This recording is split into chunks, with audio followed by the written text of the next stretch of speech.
Hey, Derek and Stephanie here from freedomcallingrv.com, and today we're going to talk about the best fifth wheel RV for full-time living. If this is your first time watching the video, go ahead and subscribe. This is a channel where we talk about all things full-time RVing, and we kind of document what we've done wrong so you can avoid doing it yourself.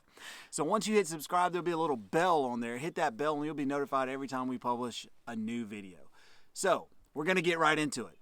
So when there are 1,000 cajillion options on the market for different RVs or different fifth wheels, even just within the fifth wheels, how do you know which one is right for you? And that's what we wanted to talk about. We came up with a list of questions that we wish we had asked ourselves before we bought our first RV. And although we have a wonderful RV and we love it, this list would have saved us a year.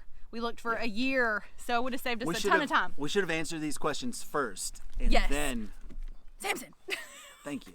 The dog. Samson. It's okay, go. We should have asked ourselves these questions. We should have asked ourselves these questions first, and then we could have moved into which RV would have fit our family the best. Yeah, because what we did is we went to the dealer, and then they tell you all these things and you just get confused. Yeah, and you get overwhelmed because you're looking at all these RVs, looking at all these floor plans, and there's so much to know, even other than just floor plans. There's so much that you need to know about RVs, and if you ask these 6 questions, you'll be in a better position to find out which one works best for you.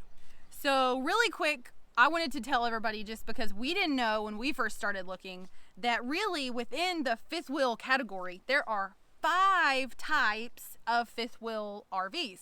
Typically, there's a few that don't fit, but most of the time you have 5 main types, and they are your front living, where your living room's up in the front over the bed of the truck, your rear living, which is where your kitchen and your living room are in the back. Then you have a rear bunkhouse, a mid bunkhouse where it's in the middle, and then you have your toy hauler, which is what we have. There's one that really doesn't fit into any of those yet, but it's kind of a new trend, the front den. That's what I said, front living. Yeah, okay. Yeah, they're cool. Yeah. They're cool. I love them. It would be a front living. But even the front living and the front dens they're a little bit different. But I guess the front den would be front living. Well, regardless, there's 5 main types that they're normally going to fit into. But how do you pick? How do you decide? So here is our list of questions that we suggest you ask yourself before ever stepping foot on a dealer's lot. They are... Drum roll. Maybe I'll put one in the video. I don't know. Number 1, do you have kids? And if you have kids, do you want them to have a separate space that is all their own? Yes. We have 3 kids. Yes. And we knew that we wanted them to have their own separate room. And when I mean separate room, I mean one that you can actually close off. The door that shuts. The door. Yeah. The reason why we wanted that as well, there are several reasons, but one of the main reasons is we work from home. Our office is going to be in the RV. So if we need quiet time, or if we need a little bit of time away from our kids, if we want to send them to their room, we can shut the door, we can turn on the movie, they can play in their floor, and it gives us time to actually do what we need to do with work. If we have a meeting or if we need to call a client, we can do that in semi-peace. I'll say semi. It's better than having them right there in the same space behind a curtain, or not having anywhere for them to go. Much better. And then really, if you have kids and you do want them to have a separate space, like we did with a door that shuts or something, that does narrow your options down to either a rear bunkhouse, a mid bunkhouse, or like we have a toy hauler, and we converted our garage to be their bedroom. Right.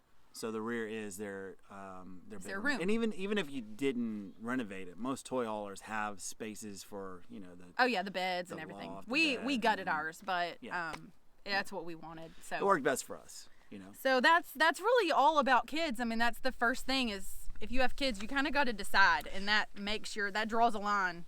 The rear living and the front living ones, those are going to be out because they don't have, and unless if you don't care that they have a separate space. We have friends that full-timed for about 1.5 years, and they had a rear living because they liked that big open space, and she's just folded the couches out every night, and that worked for them. That's still that question, though. They would have answered, no, we don't need our kids to have their own separate space. Yeah. They just use the couch every night, and they value their living space. We value our kids having a separate room. Yeah. Actually, we value our living space too, but that's for another one. It's give or take on everything. Yeah. So our second question is, will you be traveling a lot, or will you be mostly stationary, or just take seldom trips? Specifically, well, we actually, since we started, we have been stationary 30 to 40 days everywhere we stop. Yeah. And then we branch out from there. We do things from where we are stationed. But some people will be on the road, every week. So you really need to decide, are you going to be traveling, on the road a lot, or will you be stationary like we are for 30 to 40 days at a time? Yeah. And that's going to determine whether you're going to be, have a comfortable kind of rig like we do, or will you have an agile rig? Do you want to be more agile, or do you want to be more comfortable?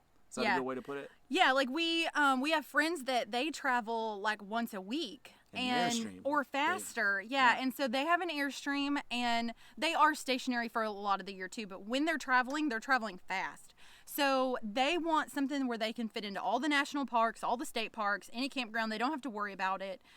Whereas although we have had no problem fitting into the campgrounds we want to go to, we are more happy with our space and being able to stretch out and not be all on top of each other. Right. And I think now that we've done it, we could go smaller, but we do love our space. And we'll see. This summer we're going to be traveling about every 1 week to 3 weeks at a time. So we'll see how it goes. Moving a little faster. Yeah, if we're moving a little faster, you might want to consider a smaller rig. I can tell you, when we first bought a rig, we were actually we were going to buy a rig from a couple.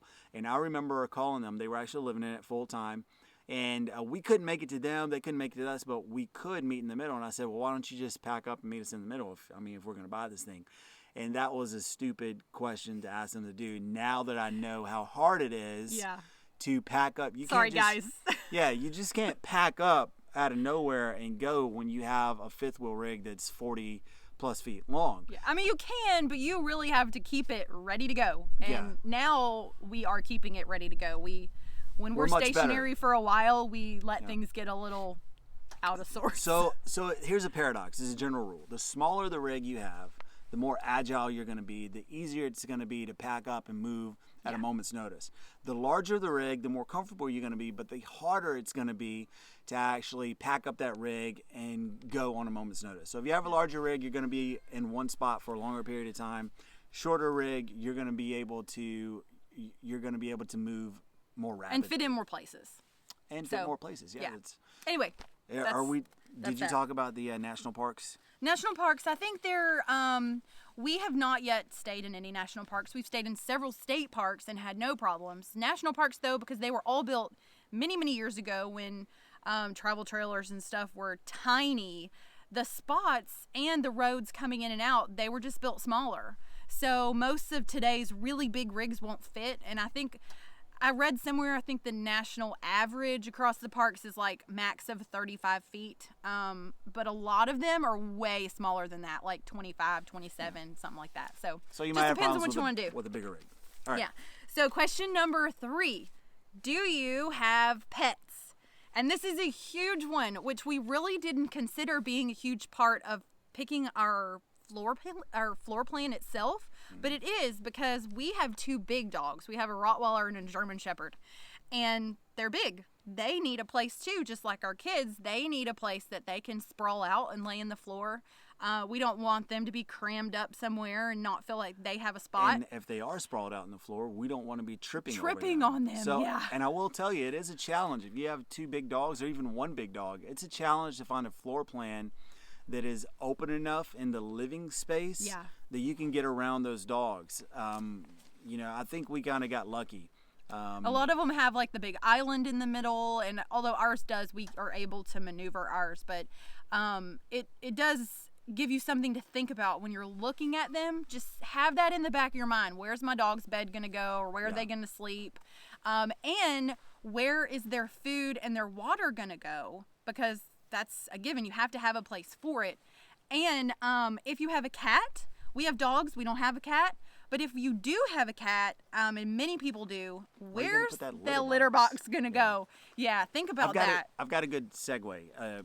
We actually, speaking of water, when we first got our rig, we spilled our water bowl, our every dog day. water bowl. It was almost somebody. Like I said, we got 3 kids, 2 dogs. Somebody hit the water bowl. We spilled it, and the number one enemy for any RV is moisture.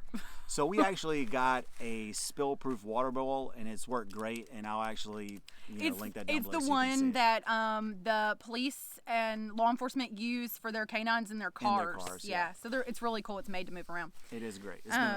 It's been awesome. So yeah, just think about your pets. They're part of your family too, and where are they gonna stay and sleep? Where are they gonna sleep, sprawl out? And if you leave them for the day, do you need a spot where you can actually pop up a crate? So that's something to consider too. Just where they're gonna live. We've got another video about that too. Oh yeah, all about dogs. So question number 4: will you be traveling? What are you doing? Your hair smells good. I'm so glad, you weirdo. Will you be traveling to extreme hot or extreme cold temperatures? And there's a reason why you want to ask yourself that.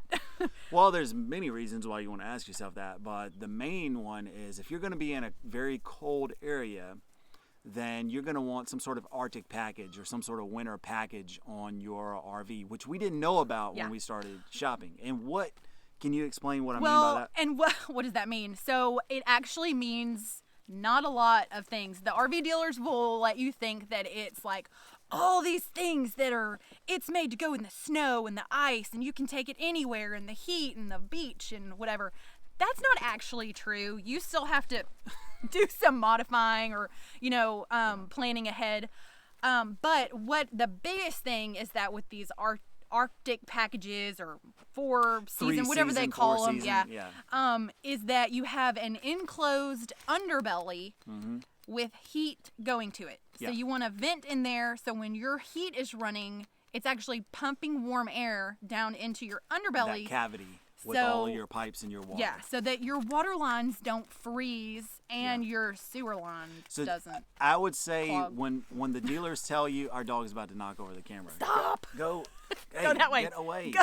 Both of you guys. They're playing. Get away. Oh my goodness. Go. I can't see this on camera though. Go away. Okay, go. Oh man. So what you want to pay attention to, don't pay so much attention to the 3-season, 4-season, because those are all gimmicks. all sales keywords that key you into buying something. You want to make sure that all of your water pipes and all of your sewer pipes are enclosed if you're going to be staying in a cold weather atmosphere where it can actually freeze. Because trust me, you don't want your pipes to freeze. And if they're not, I mean, some people, they get away with them, like their water hookup being right on the outside of the RV, and they have to like cover that with foam insulation or whatever. But ours is in a compartment, so it's all enclosed. And heat goes to it. Heat runs in there. So it's just something to consider. And then as well, if you're going to be in extreme heat, you want to think about your windows. There's RVs made now with double pane windows. Is ours? I don't know if ours is double pane or not. Thick. But I will say, here's another general rule. I mean, this should be obvious, but the bigger the RV, the harder it is to cool. The smaller the RV, the easier it is to cool. We have 41.5-foot RV, and we only had 2 air conditioners, which now they're building this RV with 3, but ours is a couple years older, and it only has 2. So we had to add a portable AC to the kids' room. We could have had one added in the ceiling and paid all that installation, but we just added a portable, and it works great for us. But it's something to consider. It does take up floor space, and so if it's a big RV and you notice it's got 1 AC, run away. or even 2, if you're going to be in a very hot area. We knew that we were going to be in Florida for most of the time. We thought that we could do with those 2 ACs until we got here, and we actually tried it, and we're like, it's not going to happen. Not in July when it's 108. Yeah.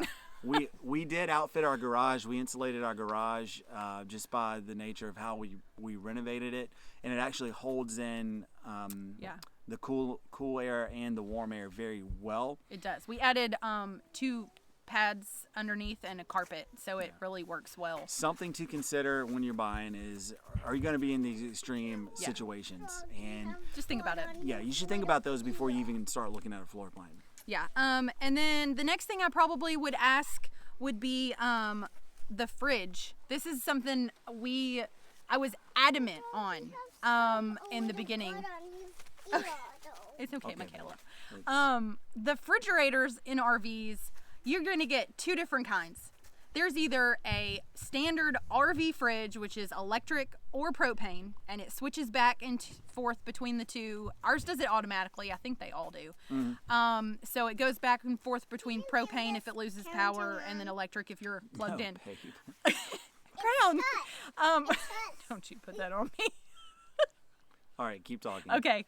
And then your second kind is a residential fridge, just like you'd have in your house, except it has a little special latch to keep it shut.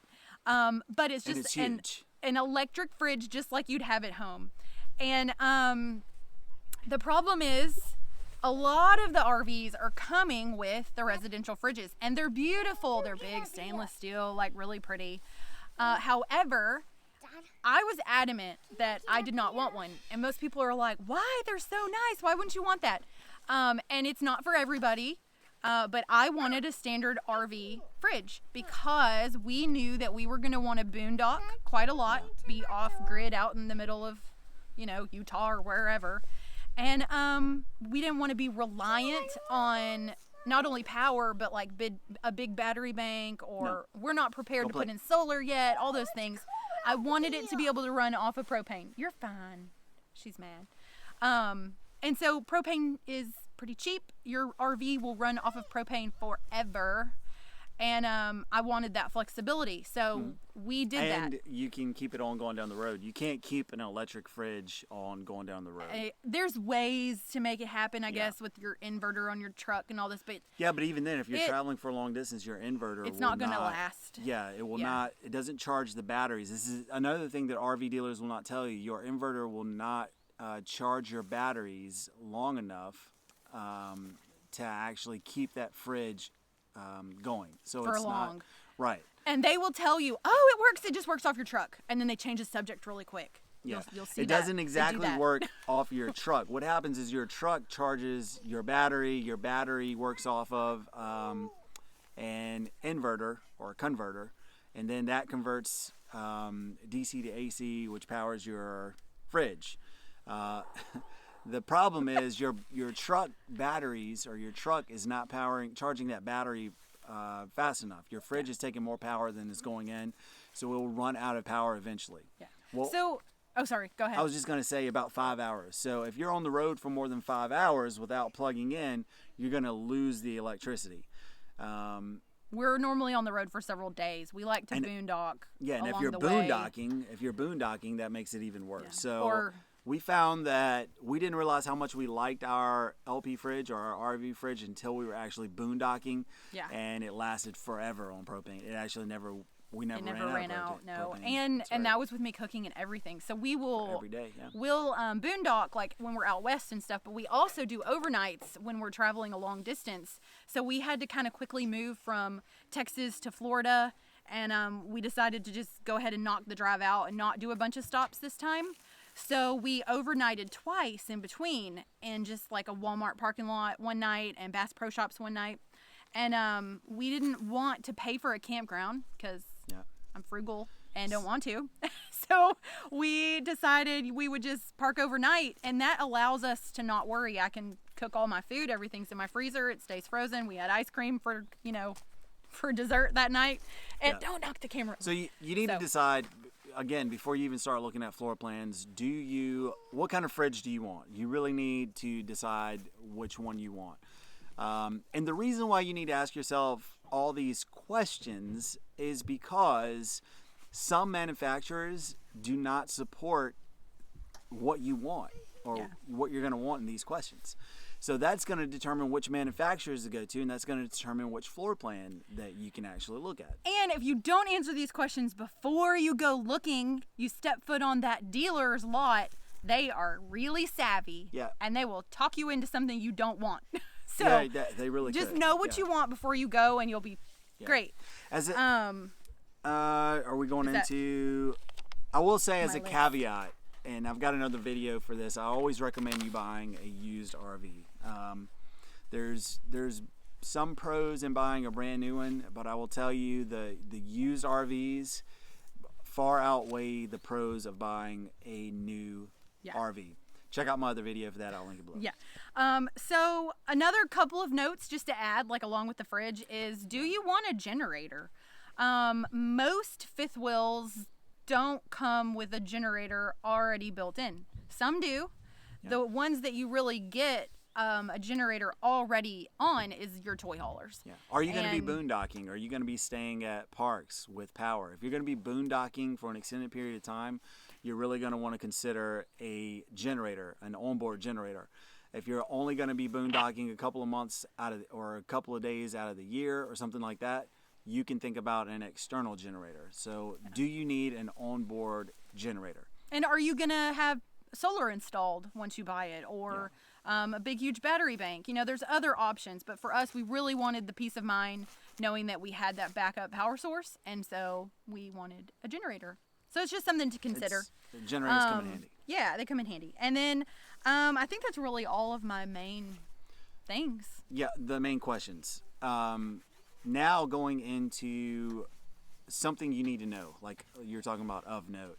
Yeah. Most manufacturers have 3 tiers. We need to finish this before it gets dark. And I'm getting bit by mosquitoes. Now, once you've answered all of these questions and you figured out which manufacturer you want to go with, most manufacturers have 3 tiers of RVs. So there's a lower tier, middle tier, and higher tier. Obviously, the lower tier is going to be the cheapest. The higher tier is going to be the more expensive. Now, I will give my wife credit because when we were looking for floor plans, I was looking at the floor plans. Hey, will this support me? Will this support my kids? Will the dogs?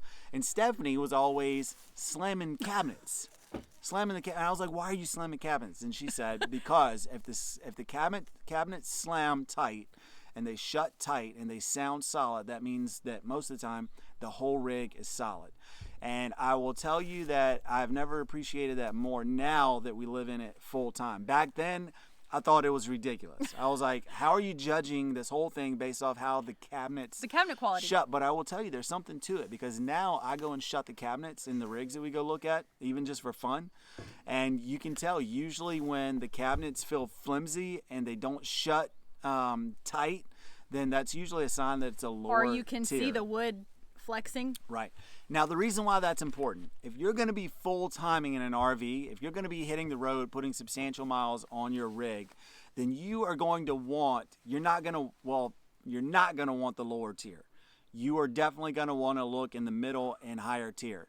And if you're going to be putting substantial amounts of miles on it and you're going to be living in it, putting it on the road, you're going to want to look in that higher tier. It was a salesman, but he said something that was really, it clicked kind of, I think, with both of us, is that if you're weekending and going to the beach a couple times a year or something like that, it doesn't matter. But if you're living in it and it's your home and it's your little apartment on wheels, you're going to be opening a drawer not a couple of times a month.